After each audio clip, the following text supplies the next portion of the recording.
Hello everybody, Larry Young here again with another segment of OLaMan Living Life with Purity. And today I want to talk about sausage.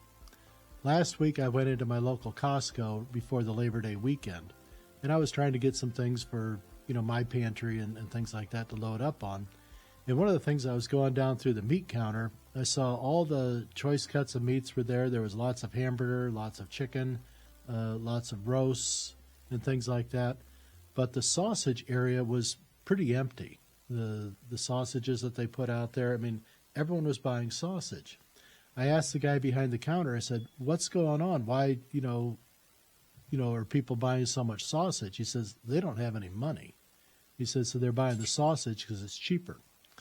And I said, really? He says, yeah. He says, it's kind of the sign. It's been going on for a while here, but people just aren't spending that kind of money anymore. I said, but we got the holiday coming up. He said, yeah, but they're buying a lot of sausage right now, and we're out. This is it. He says, if you want some, you better get it. And I said, well, no. I said, I'm not in need of that. I'm just more curious about what's going on in the marketplace. He said, yeah. He says, people are buying sausage. He says, because they're trying to save money. And I said, wow. I said, that's pretty indicative, even at Costco, because usually Costco has your more of like your upper end consumers. They're not the people buying at Aldi and other lower cost stores and things like that. So it shocked me. And then I went and I was visiting with my mother. And a lot of you may know my mother, a lot of people call her Saint Rita. But she's 98 years old and she's lived through a lot. And I like to pick her brain whenever I can. And one of the things I was asking her about was life during the Depression and how life was like for her on the farm with her siblings and her father. Her mother died when she was only like 6 years old. And so it was just the kids and Pop until Pop got remarried. And but in the meantime, I said, well, what was it like? Did you experience, missing things? Were you going without? Were you hungry?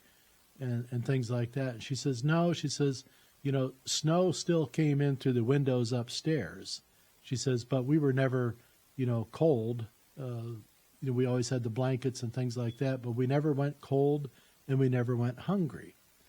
And I said, wow. I said, that's pretty incredible that with all that going on and all the lack of income going on, that you guys never went hungry. She says, well, we grew our own food. And Pop always had, a pig or some other animals, the chickens they always had, and because chickens are pretty easy to raise and hogs were not that difficult either. But she said, we never went hungry.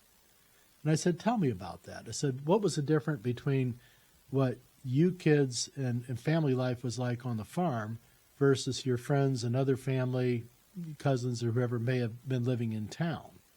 And she says, oh, they always loved it when we came to visit because we'd always bring chicken and ham, to the dinner. They would provide everything else, but we'd always bring the meat.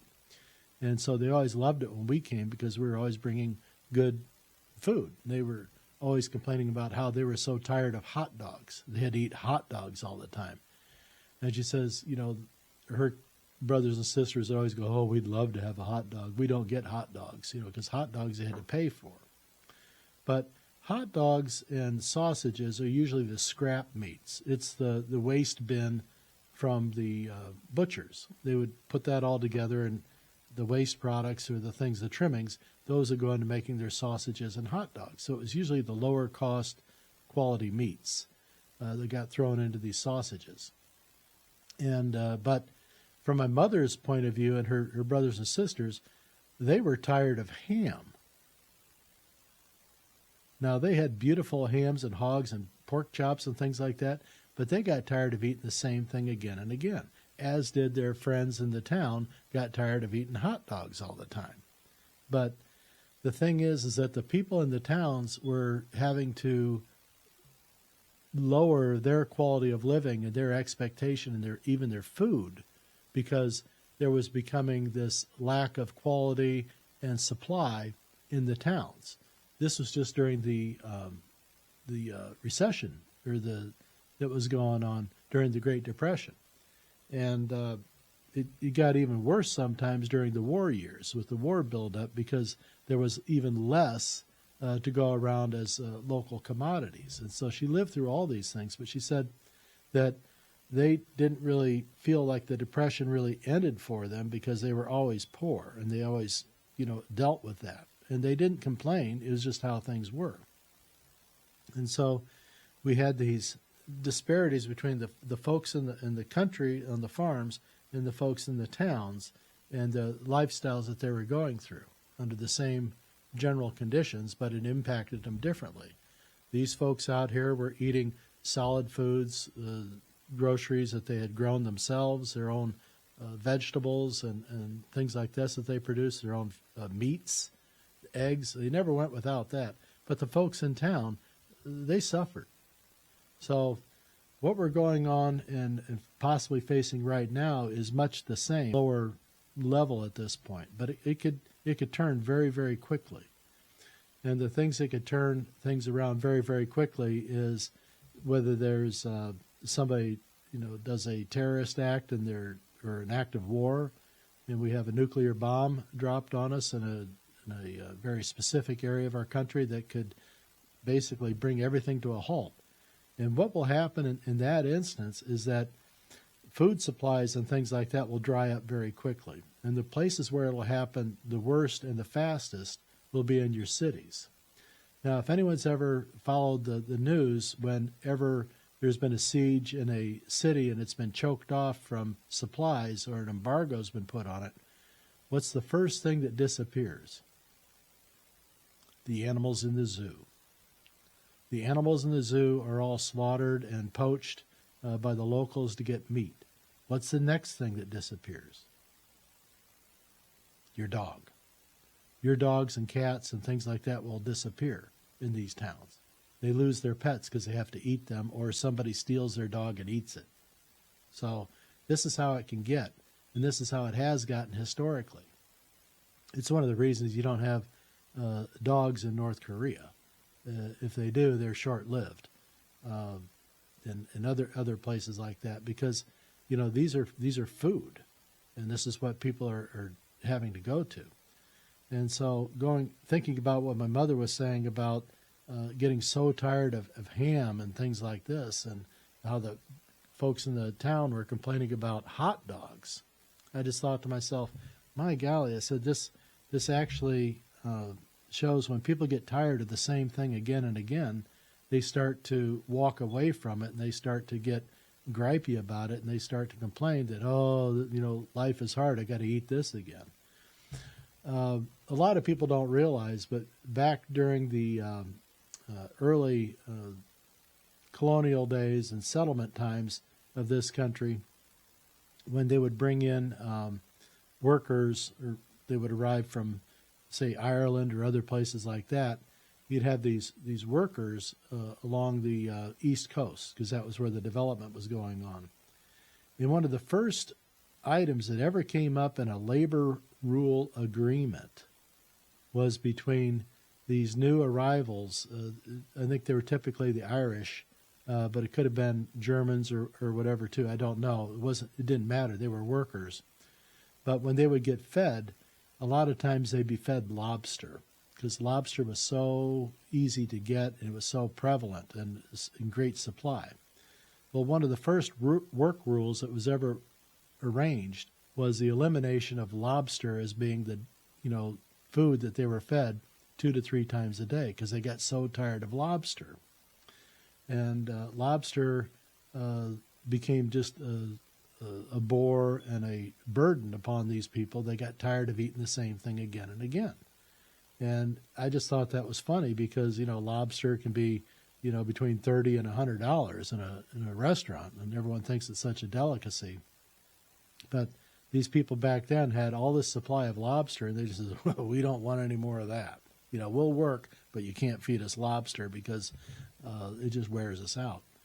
So, sometimes too much of a good thing is just too much, and it doesn't become a good thing anymore. And a lot of times you don't appreciate what you've got until it's gone. And something came up this last weekend. I was with my mother, and we were talking about things, and she was telling me these stories about the hot dogs and the sausages and how the people in town got tired of it. And I was also telling her about, because she doesn't get out much, and I was telling her about how the numbers in the masses, in the Catholic masses and the churches in general all across the board, people aren't going as much as they used to. The numbers are coming down. Pews are empty, seats are empty, attendance is down. And why is that? Maybe it's the sausage effect. I don't know. Maybe they feel like they're getting too much of it and nothing's getting turned around. Nothing's new. They're not feeling that they're getting the right level of nourishment out of their engagement in this. And part of that may become because maybe the society or the expectations in their religious life has gotten stale, and they haven't put any more upon themselves to try to grow. And I was talking to my mother, and she says, "Hey, I've got something for you." And she gave me her old book here on the Baltimore Catechism. Now, this is a newer copy, although it's been very well aged, and she's definitely read through this. I remember this book being on her bedside table. And this would be just a quick reference. If no one's ever looked through the Baltimore Catechism, they probably should. This used to be taught in schools to the children, and I don't think anyone even knows about it now. Now they have the new catechism, and I was looking through online, and even Archbishop Sheen came up with Sheen's Catechism. And this one here in the Baltimore Catechism, I don't know how many lessons it has in it. There's an awful lot. It's probably nearly over 100, I would guess, but I'll dive into that a little bit more. But I was looking through Sheen's, and Sheen has 50 lessons, and you can go to Sheen Catechism online, and it's all on audio, so you can listen to it as you're driving or whatever. So you can go through. There's 50 different lessons on catechism for Catholics, and for Christians should probably take a solid listen to this, because there's some good stuff in there that they could probably live with and grow with also. But I'm not saying everyone needs to be Catholic. Hey, I'm not that guy. I just think you probably need to keep growing and keep learning and listening and developing yourself. Don't eat the same thing again and again, because you get tired of eating. And I think if you go in the same thing again and again in your spiritual life, you get tired of thinking about that, and all of a sudden you become lazy and you become apathetic about things, and you don't feel excited about when you see something that's happening in your life right before you, that you just want to dismiss it, but you have to really step back and say, wow, that was probably more of a God moment. I should be paying more attention to these things. And I think that's what happens when you get tired of the same thing again and again, whether it be your food, to where, you're just tired of it and you can't even bother to eat any more of that. And, but you get something that's spicy, or maybe you've been eating, chicken so long, and then all of a sudden you go out and you get something spicy like a Mexican taco, and you go, wow, that was really good, because it excited your taste buds again. I think sometimes we need to get excited a little bit in our spiritual lives as well. And this can come with just being appreciative and understanding and taking the time to reflect and to take time to be quiet and be appreciative of things that are going on around you. Because in the blink of an eye, I think everything's going to change. And when that happens, you need to be prepared. And this is what I've been trying to get everyone prepared for with this series of segments that I've been doing. You have to know who you are. You have to know how you're going to get through things if things get bad. You got to have a plan. Don't not go into this next phase of our world here unprepared. So there's going to be some major changes coming our way. Not all of them are going to be good. A lot of these things are going to really test our ability to survive. I'm hoping that the zoos don't get empty. We don't get to that point. I'm hoping that Fido and Fluffy aren't falling victims to the family dinner table. But I'm not saying this just to try to be sensational. I'm saying this is real. This has happened. This can happen again. And I think for most of us out there, they're really not prepared. They say, oh, I got food in the freezer and all like that. What are you going to do if the electricity goes down? How fast can you eat all that food? How are you going to cook it? What are you going to do? What's your backup plan? Most of these people have no idea how to survive or what to do or, where the first place to even start thinking about it. So make sure you've got a plan, you've got your friends, and you know who's out there that you can count on.